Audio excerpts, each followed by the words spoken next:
अस्सलाम वालेकुम, welcome back. उम्मीद करता हूँ कि आप सब ठीक होंगे, अच्छे से होंगे। एज यू नो कि we were discussing vectors for finance account assistant exam. तो तो अभी तक मैंने आपको एक लेक्चर दिया है वेक्टर्स पर, जिसमें मैंने बेसिक कंसेप्ट्स पर बात की है। पहले हमने वेक्टर्स को पढ़ा, वेक्टर्स क्या होता है, इसके टाइप्स के बारे में मैंने बात की है, जिसमें से मैंने आपको बताया था कि यूनिट वेक्टर इसमें से इंपॉर्टेंट है, यूनिट वेक्टर को याद रखना। फिर वेक्टर ज्वाइनिंग टू पॉइंट्स, उसके बारे में भी हमने बात की, और इसके अलावा इसमें जो इंपॉर्टेंट कंसेप्ट थे उस पर हमने बात की है। जैसे कि इसमें डिस्टेंस फार्मूला या सेक्शन फार्मूला आती है, उस पर हमने बात की है। तो आगे पढ़ने से पहले मैंने चाहा कि हम पहले इन टॉपिक्स पर कुछ क्वेश्चंस करेंगे, ताकि ये अच्छे तरीके से हमारा क्लियर हो जाए। तो इसीलिए पहले हम आज की इस वीडियो में, ये छोटा सा वीडियो होगा जिसमें हम कुछ क्वेश्चंस करेंगे, और इसके बाद देखो जो आने वाले टॉपिक्स होंगे वो बहुत ही इंपॉर्टेंट है, जो क्वेश्चन के आने के चांस है वो उसी में से होंगे। लेकिन इसको पढ़ना बहुत ज़रूरी है, क्योंकि जब ये हमारा क्लियर हो जाएगा तो हम उसको भी अच्छे तरीके से फिर समझ सकते हैं। और इसीलिए मैंने चाहा कि पहले हम इस पर कुछ क्वेश्चंस करेंगे। तो आज की इस वीडियो को हम स्टार्ट करेंगे इन क्वेश्चंस के साथ। कुछ क्वेश्चंस मैंने लाए हैं आपके लिए, तो इनके हम प्रैक्टिस करेंगे, तो हमारे सारे कंसेप्ट क्लियर हो जाएंगे। तो सबसे पहला हम यहाँ पर क्वेश्चन देखेंगे। देखो ये कंसेप्चुअल बेस्ड क्वेश्चन है, आपको आना चाहिए कि which of the following is true. इनमें से हमें ये बताना है कि इन चार ऑप्शन में से इनमें से राइट कौन सा है, कौन सा ऑप्शन यहाँ पर सही होगा। देखो, अच्छा, इसको पढ़ने से पहले मैंने आपको बताया था एक कोलिनियर वेक्टर। फिर से यहाँ पर समझाता हूँ, मैंने आपको कोलिनियर वेक्टर के बारे में बताया था। कोलिनियर वेक्टर, तो मैंने आपको कहा था कि जो कोलिनियर वेक्टर होता है, ये क्या वेक्टर होता है। सपोज करो आपके पास एक लाइन है, दो vectors A vector and B vector. इन दो वेक्टर्स को हम कोलिनियर कहेंगे। तब कहेंगे अगर ये दोनों इस लाइन के पैरेलल हुए। अगर ये दोनों इस लाइन के पैरेलल हुए तो हम इन दोनों को आपस में कहेंगे collinear vectors, irrespective of magnitude and direction. मतलब इसका जो मैग्नीट्यूड होगा या डायरेक्शन होगा वो मैटर नहीं करेगा कि उनका मैग्नीट्यूड क्या होगा, उनकी डायरेक्शन क्या होगी। लेकिन मैटर ये करेगा कि क्या ये दोनों इस लाइन के पैरेलल, किसी भी लाइन के पैरेलल जो गिवन लाइन होगी। यहाँ पर हमें देखना है कि ए वेक्टर और बी वेक्टर ये इस लाइन के पैरेलल होना चाहिए। फिर और जो मैग्नीट्यूड और डायरेक्शन होगा वो हमें नहीं देखना है कि क्या होगा, किसी का ज़्यादा होगा किसी का कम होगा। और डायरेक्शन अपोजिट भी हो सकती है, सेम डायरेक्शन भी हो सकती है। लेकिन मसला ये है कि ये दोनों पैरेलल होनी चाहिए इस लाइन के, ठीक है। तो उनको कहा जाता है कोलिनियर वेक्टर्स। अब यहाँ पर क्वेश्चन इसी पर है। क्वेश्चन कह रहा है कि which of the following is true. पहला कह रहा है कि ए वेक्टर एंड इट्स नेगेटिव और कोलिनियर। जो एक वेक्टर होता है और उसका नेगेटिव, मतलब हम ए वेक्टर और माइनस ए वेक्टर, कह रहा है कि ये जो दोनों है ये क्या होंगे, ये कोलिनियर होंगे। कोलिनियर का मतलब कि देखो, अगर इनका क्या होता है, इनका मैग्नीट्यूड मतलब सेम होगा, इन दोनों का मैग्नीट्यूड भी सेम होगा और डायरेक्शन अपोजिट होगी। वो हमें नहीं देखना है, हमें देखना है कि क्या अगर ए वेक्टर इस लाइन के पैरेलल हुआ, क्या इसका जो अपोजिट होगा माइनस है, क्या वो इसके पैरेलल होगा, बिल्कुल होगा, ठीक है। देखो अगर ये इसके पैरेलल है ना, जो इसका अपोजिट होगा नेगेटिव इसका होगा ना, वो भी इसके पैरेलल आ जाएगा। तो हम कह सकते हैं कि ये जो ऑप्शन होगा, ऑप्शन है ये सही होगा। तो याद रखना कि अगर कोई वेक्टर होता है और उसका नेगेटिव, वो हमेशा कोलिनियर होंगे, ठीक है, वो कोलिनियर होते हैं, वो इस लाइन के पैरेलल हो जाएंगे। अब दूसरा ऑप्शन इसमें आता है कि two collinear vectors are always equal in magnitude. जो दो कोलिनियर वेक्टर्स है ये ऑलवेज, कह रहा है कि ऑलवेज, ऑलवेज क्या होगा, इक्वल इन मैग्नीट्यूड। तो ये मैंने आपको बताया कि इनका ज़रूरी नहीं है कि इनका मैग्नीट्यूड इक्वल होगा, तो ये ऑप्शन राइट नहीं होगा। Two vectors having same magnitude are collinear. अब अगर दो वेक्टर्स है, ये वेक्टर और ये वेक्टर, इन दोनों का मैग्नीट्यूड सेम है, तो ये ऑलवेज कह रहा है कि ये फिर कोलिनियर होंगे। ऐसा भी ज़रूरी नहीं है, मैग्नीट्यूड ज़रूरी नहीं है कि सेम होना चाहिए, तो ये भी इसमें इनकरेक्ट होगा, फॉल्स होगा। अब चौथा क्या है, two collinear vectors having the same magnitude are equal. अब अगर दो वेक्टर्स है जिनका मैग्नीट्यूड इक्वल है, मतलब इसका मैग्नीट्यूड इसके मैग्नीट्यूड के इक्वल है, तो ये कोलिनियर होंगे। ये भी सही नहीं है, क्यों, मैंने पहले ही बताया कि मैग्नीट्यूड ज़रूरी मतलब बराबर होना ज़रूरी नहीं है, ठीक है। तो इसका मतलब ये ऑप्शन भी यहाँ से एलिमिनेट हो जाएगा। यहाँ पर ऑप्शन ए यही इसमें राइट आंसर होगा, ठीक है। तो ये याद रखना। अब दूसरा क्वेश्चन हम देखेंगे, इसमें क्या है।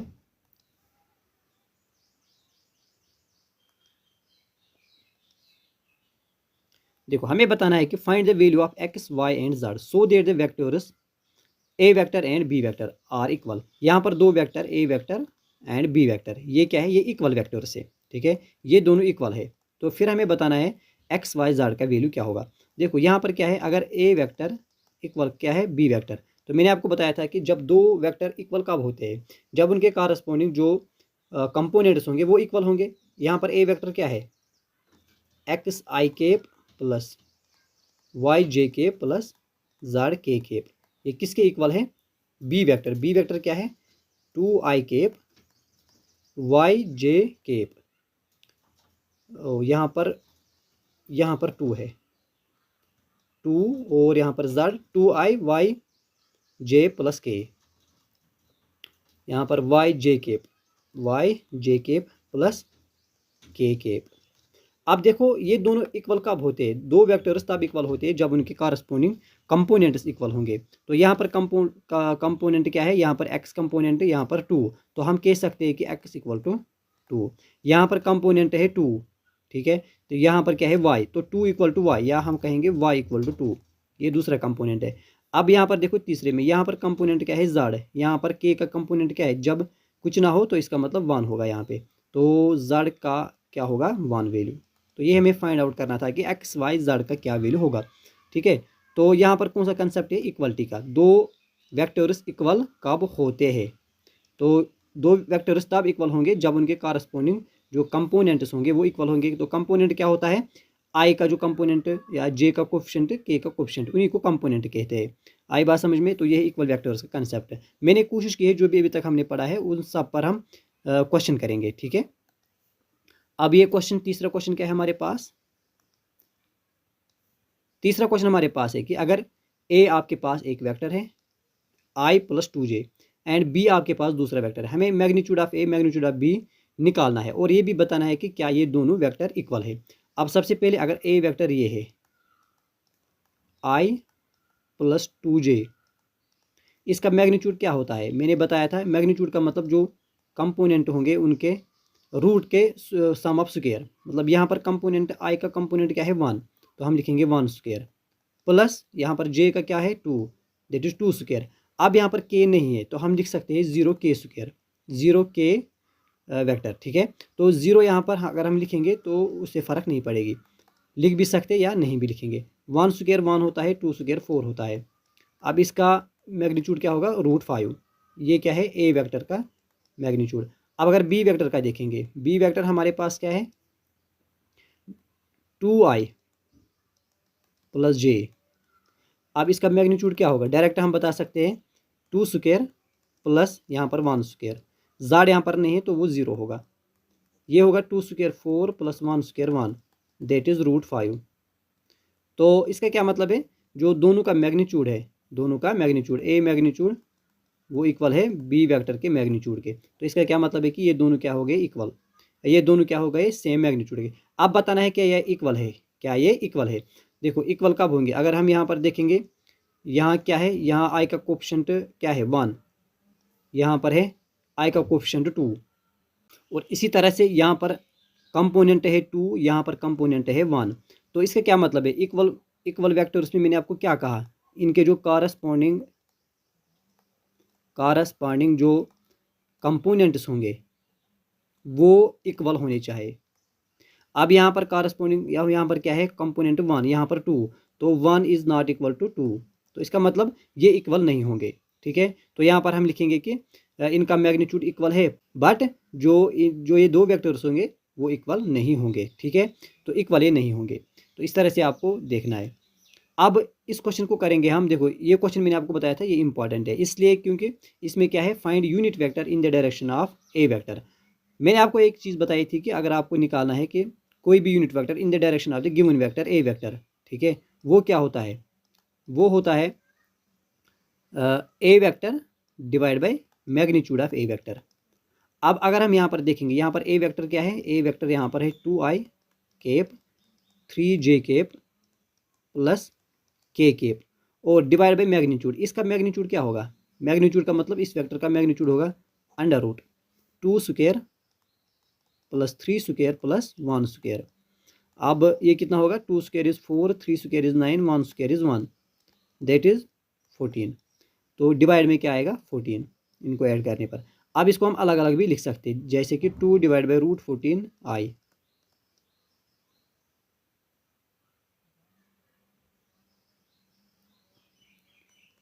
3 divide by root 14 J cap plus 1 divide by root 14 K cap. तो ये क्या होगा, ये वो यूनिट वेक्टर होगा which will be the in the direction of this vector, इसके डायरेक्शन में ये होगा, ये वो यूनिट वेक्टर होगा जो इसके डायरेक्शन में होगा। ठीक है, तो इस तरह से ये इंपॉर्टेंट है, इसको बहुत अच्छे तरीके से प्रैक्टिस करना। अब हम नेक्स्ट देखेंगे, नेक्स्ट क्वेश्चन क्या है, find a unit vector, find A vector in the direction of this vector and that has magnitude 7 units. अब कह रहा है कि अब हमें बताना है कि एक ऐसा वेक्टर जो इसके डायरेक्शन में होगा, जो एक गिवन वेक्टर होगा इसके डायरेक्शन में होगा, लेकिन एंड हैज़ मैग्नीट्यूड 7 यूनिट्स, और वो जो वेक्टर होगा उसका मैग्नीट्यूड क्या होगा, 7 यूनिट्स।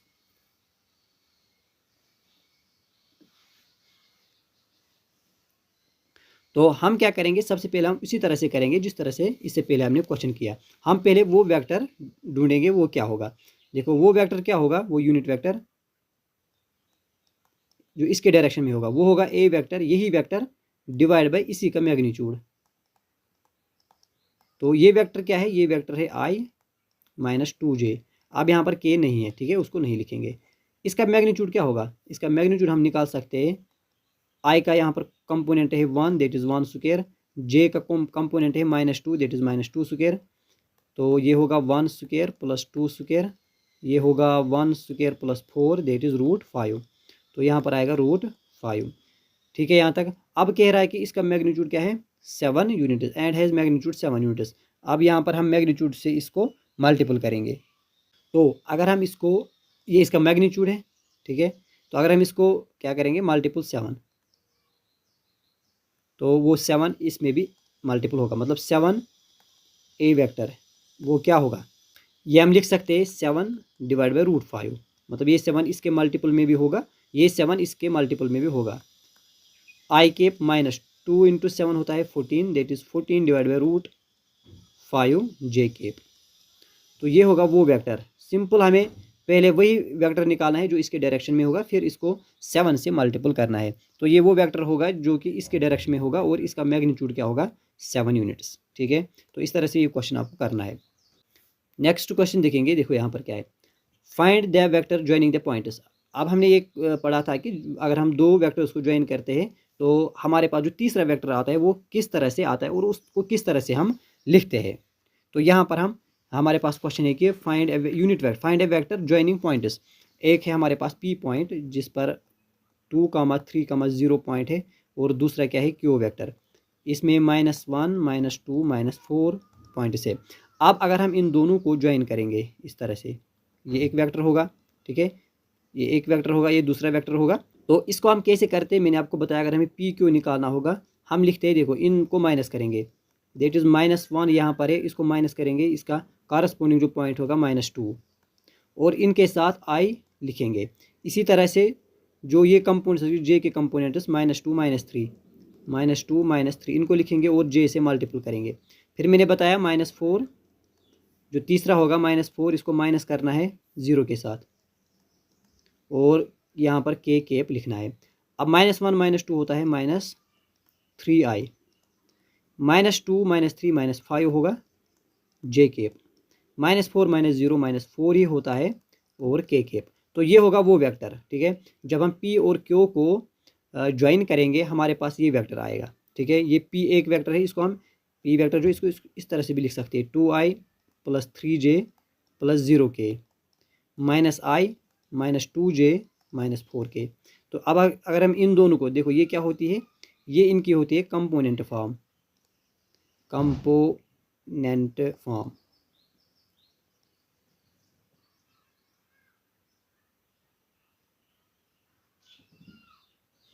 तो वेक्टर्स को हम कंपोनेंट फॉर्म में इस तरह से लिखते हैं और पॉइंट्स की फॉर्म में इस तरह से लिखते हैं। ठीक है, तो अगर हमें इस तरह से दिया होगा तो हम यहाँ से भी इनके कंपोनेंट्स को माइनस कर सकते हैं। तो ये होगा वो वेक्टर जो इन दोनों को ज्वाइन करने पर हमें मिलेगा। अब हम देखेंगे इसमें नेक्स्ट क्वेश्चन क्या है। अब क्वेश्चन हमारे पास क्या है कि consider 2 points P and Q. हमारे पास पी एंड क्यू पॉइंट है विद पोजिशन वेक्टर्स। ये एक पोजिशन वेक्टर होगा, ये दूसरा पोजिशन वेक्टर होगा। ठीक है, तो पहले मैं यही समझाता हूँ पोजीशन वेक्टर क्या होता है। मैंने आपको कहा था कि जो भी वेक्टर हम ऑरिजिन से लेते हैं किसी भी पॉइंट पर, यहाँ पर x y z अगर होगा तो यहाँ पर 0, 0, 0 होगा। तो इस वेक्टर को हम कहते हैं क्या, पोजीशन। OP क्या होगा, पोजीशन वेक्टर, मतलब वो वेक्टर जो हम यहाँ से ओरिजिन से लेते हैं। अब यहाँ पर दो वेक्टर्स हमारे पास है, एक हमारे पास क्या है OP वेक्टर, दूसरा है OQ। ये है A 3A - 2B और ये क्या है A - B, यहाँ पर ये A प्लस B वेक्टर, ये दोनों वेक्टर हमारे पास है।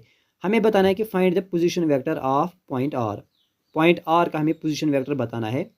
पॉइंट R का मतलब R यहाँ पे होगा। विच divide is the line joining P and Q in the ratio of 2:1 internally and externally. यहाँ पर अब हमें वो कंसेप्ट आपको बताना है जो मैंने आपको पहले बताया, दैट इज सेक्शन फार्मूला। हमने सेक्शन फार्मूला पढ़ी थी, सेक्शन फार्मूला, ठीक है। तो अगर हमारे पास ये है y एक्सिस, ये है x एक्सिस, ये है z एक्सिस, तो अगर इस तरह से यहाँ पर कोई हमारे पास क्या होगा, एक वेक्टर, देखो ये एक वेक्टर है, ये दूसरा वेक्टर और ये क्या है तीसरा वेक्टर। अब ये वेक्टर यहाँ से जा रहा है, ये इस वेक्टर को डिवाइड कर रहा है 2:1 में, 2:1 में। तो ये इसको हम मानेंगे फॉर एग्जांपल OP वेक्टर, यहाँ पर O, यहाँ पर P, यहाँ पर O, यहाँ पर Q, OQ वेक्टर, और यहाँ पर होगा R। तो हमें बताना है कि फाइंड द पोजीशन वेक्टर, वो पोजीशन वेक्टर हमें बताना है ऑफ पॉइंट R पॉइंट का, विच डिवाइड इज द लाइन, जो इस मतलब लाइन को डिवाइड करता है, ज्वाइनिंग P एंड Q, इन दोनों को। तो सेक्शन फार्मूला मैंने आपको बताई थी, हम उसका यूज़ यहाँ पर करेंगे और इसका आंसर निकालेंगे। बेसिकली मैं यहाँ पर आपको ये समझाना चाहूँगा कि सेक्शन फार्मूला किस तरह से यूज़ होती है, क्योंकि ये हमने पढ़ी है, अगर इस पर क्वेश्चन आएगा तो आपको आना चाहिए। तो किस तरह से करेंगे, देखो यहाँ पे जब हम इंटरनली देखते हैं, इंटरनली जो सेक्शन फार्मूला होती है, अगर हमें क्या निकालना है, P एंड Q का मतलब R, हमें R निकालना है, position vector of R that is OR। तो वो क्या होगा, वो होता है, देखो यहाँ पर क्या है 2, यहाँ पर 1। मैंने वो आपको फार्मूला बताई थी कि MB vector plus NA vector divide by M plus N। और अगर एक्सटर्नली करना होगा, अगर वो एक्सटर्नली उसको काटते हैं, तो फिर हमारे पास OR वेक्टर क्या होगा, MB वेक्टर माइनस, यहाँ पर माइनस आता है, NA vector divide by M plus N आता है, M माइनस N आएगा, यहाँ पे M माइनस N आएगा। अब यहाँ पर देखो M क्या है हमारे पास, M हमारे पास 2 है, तो हम लिखेंगे 2, और B वेक्टर हमारे पास क्या है, मतलब दूसरा वेक्टर, इनमें से ये होगा पहला वेक्टर, ये होगा दूसरा vector, that is A plus B vector, ये है A प्लस B, प्लस यहाँ पर N क्या है 1, और A वेक्टर क्या है 3A माइनस 2B। तो डिवाइड में क्या करेंगे, M plus N that is 2 plus 1, पहले इसको निकालेंगे। देखो ये क्या होगा 2A vector plus 2B vector plus 3A vector minus 2B vector, divide में है M plus N, 2 plus 1 that is 3। अब यहाँ पर देखो 2A कैंसिल होके हमारे पास 3A, 2A और 2A, 2B और 2B यहाँ पर कैंसिल हो जाएगा, यहाँ पर 2A plus 3A that is 5A vector divide by 3। तो ये हमारे पास क्या होगा, OR वेक्टर हमारे पास ये होगा।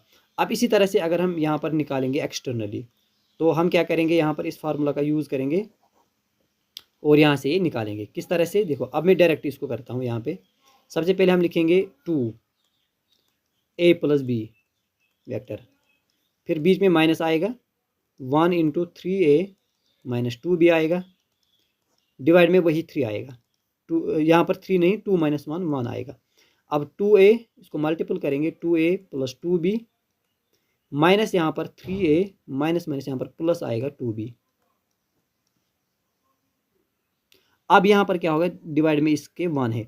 अब क्या होगा, यहाँ पर कैंसिल क्या होगा, यहाँ पर होगा कैंसिल, कुछ नहीं। देखो 2A minus 3A, 2B plus 2B, 4B होगा, 3A minus 2A that is minus A vector plus 4B vector divide by 1, ये हमारे पास होगा एक्सटर्नली अगर ये इसको डिवाइड करेंगे। तो ये है हमारे पास सेक्शन फार्मूला का यूज़, ठीक है। ये हमने पढ़ी थी, इसीलिए मैंने चाहा कि इस पर एक क्वेश्चन करेंगे किस तरह से इसका यूज़ होगा। अब हम आगे जाएंगे, नेक्स्ट क्वेश्चन देखेंगे क्या होगा।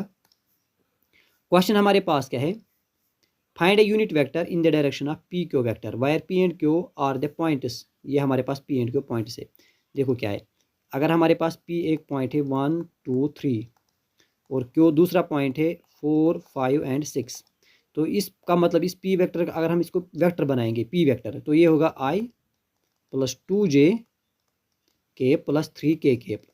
इसी तरह से ये होगा 4i cap 5j cap plus 6k cap. अब हमें बताना है कि हमें वो यूनिट वेक्टर निकालना है जो इसके डायरेक्शन में होगा। किसके डायरेक्शन में? इनके ज्वाइनिंग पर। पहले हम इनको ज्वाइन करेंगे, देखेंगे वहाँ पर क्या वेक्टर आएगा। जो वेक्टर आएगा उसके डायरेक्शन में हमें फिर वो निकालना है। तो हम क्या करेंगे, इनको अगर हम ज्वाइन करेंगे, पी क्यू वेक्टर हमारे पास क्या आएगा, ये मैंने अभी आपको बताया, इनके कंपोनेंट्स को माइनस करेंगे। देट इज़ 4 - 1 इंटू आई, 4 - 1 इसका कंपोनेंट है 1, प्लस इसका कंपोनेंट है 5, इसका कंपोनेंट 2, इनको माइनस करेंगे और j कामा निकालेंगे। इसी तरह से 6 - 3 आएगा और k। ये क्या होगा, देखो 4 - 1 that is 3i plus 5 - 2 3j, 6 - 3 3k। ये होगा पी क्यू वेक्टर। अब हमें बताना है वो वेक्टर जो इसके डायरेक्शन में होगा। जो इसके डायरेक्शन में होगा वो क्या होगा, वो होगा, हम मानेंगे ए वेक्टर। वो क्या होगा, वो यूनिट वेक्टर होगा। हम क्या कैसे निकालेंगे, यही वेक्टर लिखेंगे ए पी क्यू वेक्टर और डिवाइड करते हैं इसी का मैग्नीट्यूड, पी क्यू का मैग्नीट्यूड। अब पी क्यू वेक्टर क्या है, यही 3i plus 3j plus 3k divide में इसका मैग्नीट्यूड क्या होगा, डायरेक्ट बताता हूँ। देखो 3 square 3 square 3 square, 9 + 9 + 9 that is 27। तो ये इसका क्या होगा, ये इसका वो यूनिट वेक्टर होगा जो इसके डायरेक्शन में होगा। इसको हम ऐसे भी लिख सकते हैं। अगर यहाँ से हम 3 बाहर लिखेंगे, देखो 27 को हम इस तरह से लिख सकते हैं 9 × 3। जो 9 होगा ये 3 स्क्वायर होगा, ठीक है, इस तरह से 3 स्क्वायर × 3। अब इसका स्क्वायर और रूट कैंसिल होके 3 बाहर आएगा और रूट में 3 रहेगा। तो इसको हम ऐसे भी लिख सकते हैं। यहाँ पर डायरेक्ट में इसी तरह से इसको लिखूँगा 3√3, ये होगा 3√3। अब अगर ऊपर हम 3 कॉमन निकालेंगे तो हमारे पास आएगा i plus j plus k divide by 3√3। ये कैंसिल हो जाएंगे, हमारे पास i plus j plus k divide by √3 आएगा। तो ये वो यूनिट वेक्टर होगा, ठीक है। तो ये सिंपल क्वेश्चन था। इसमें क्या करना था, पहले p और q को ज्वाइन करना था। वहाँ से जो वेक्टर हमारे पास आता उसके रेस्पेक्ट में हमें यूनिट वेक्टर निकालना था जो उसके डायरेक्शन में हो जाता, ठीक है। तो इस तरह से हम वो लिखते हैं। तो इस तरह से हम, ये क्वेश्चन इंपॉर्टेंट है, इसको भी प्रैक्टिस करना। तो प्रैक्टिस से क्या होगा, ये सारे कंसेप्ट आपके क्लियर हो जाएंगे। नेक्स्ट क्वेश्चन देखेंगे, इसमें क्या है, find the position vector of the mid point of vector joining the points P. देखो क्या है क्वेश्चन, हमारे पास एक पॉइंट पी है 2 3 4 पॉइंट्स के साथ, दूसरा है क्यू 4 1 - 2 पॉइंट्स के साथ। हमें कह रहा है कि हमें एक पोजीशन वेक्टर चाहे of the mid point of. देखो अगर हम इसको ज्वाइन करेंगे, ये कोई वेक्टर होगा, ये एक वेक्टर, ये दूसरा वेक्टर, इनको ज्वाइन करने पर तीसरा वेक्टर आएगा, that is p q vector. For example वो पी क्यू वेक्टर इस तरह से होगा, ठीक है। तो हमें बताना है कि जो इसका मिड पॉइंट होगा, जो इसका मिड पॉइंट होगा उसके रेस्पेक्ट में जो पोजीशन वेक्टर होगा वो क्या होगा, वो हमें बताना है। देखो अगर ये मिड पॉइंट है तो इसका मतलब ये जो वेक्टर होगा, ये जो पोजीशन वेक्टर होगा, ये इसको सेम रेशो में डिवाइड करेगी। सेम रेशो का मतलब अगर यहाँ 1 होगा, यहाँ पर भी 1:1 में इसको डिवाइड करेगी, ठीक है। तो हम इसको सेक्शन फार्मूला का यूज़ करेंगे, तो इसको निकालेंगे। पहले हम पी क्यू वेक्टर निकालेंगे। देखो डायरेक्ट में लिखता हूँ 4 - 2 क्या होता है, 2 × i होगा, 1 - 3 दैट इज़ -2j होगा, -2 - 4 दैट इज़ -6 k वेक्टर होगा। अब मैं इसको डायरेक्ट कर रहा हूँ, ठीक है। तो अब ये हमारे पास वेक्टर आ गया पी क्यू वेक्टर। अब हमें बताना है कि इसको कैसे डिवाइड करता है, 1:1 रेशो में। तो सेक्शन फार्मूला क्या होती है, वो होती है mb vector plus n a vector divide bye m plus n। अब यहाँ पर m वेक्टर, m का मतलब यहाँ पर 1 है, और b वेक्टर हमारे पास मतलब p वेक्टर लेंगे, that is 2i। b vector क्या होगा, 2i 3j plus 4k plus इसमें क्या लिखेंगे n क्या है, वो भी 1 है, और a वेक्टर हम मानेंगे 4i plus j minus 2k और डिवाइड में 1 + 1 दैट इज 2। देखो इसको हम डायरेक्ट करेंगे, 2i प्लस 4g होगा 6i 3j प्लस j क्या होगा 4j,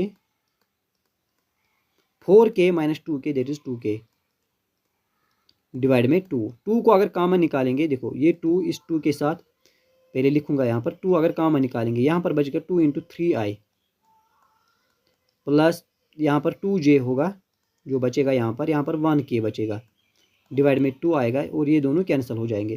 तो हमारे पास 3i plus 2j plus k answer होगा। तो ये हमारे पास वो वेक्टर होगा। ठीक है, तो इस तरह से इस क्वेश्चन को हम कर सकते हैं। तो आई बात समझ में? तो उम्मीद करता हूँ कि ये आपने समझ लिया है ये क्वेश्चन कैसे हम करते हैं। देखो ये सारे क्वेश्चन मैंने बेसिक क्वेश्चन रखे थे ताकि आपको समझ में आ जाएगा कि हम अगर दो वेक्टर्स को ज्वाइन करेंगे तो कैसे करेंगे और उनके कंपोनेंट्स क्या होते हैं, सेक्शन फार्मूला किस तरह से यूज़ होती है, find the unit vector in the position of another vector, उस क्वेश्चन को हम किस तरह से सॉल्व करते हैं। ये कुछ इंपॉर्टेंट चीज़ें हैं या वेक्टर का जो बेसिक कंसेप्ट है टाइप्स पर वो मैंने आपको बताया है। तो इसको अच्छे तरीके से याद रखना, अच्छे तरीके से इसको पढ़ लेना। अब हम जो आगे टॉपिक्स पढ़ने वाले हैं वो बहुत ही ज़्यादा इंपॉर्टेंट है, तो उनको पढ़ने के लिए ये ज़रूरी पढ़ना था। तो मैं उम्मीद करता हूँ कि आज का ये लेक्चर आपको समझ आया होगा और पसंद भी आया होगा। तो अगर पसंद आया तो एक लाइक और एक कमेंट ज़रूर कर देना। Thank you for watching this video.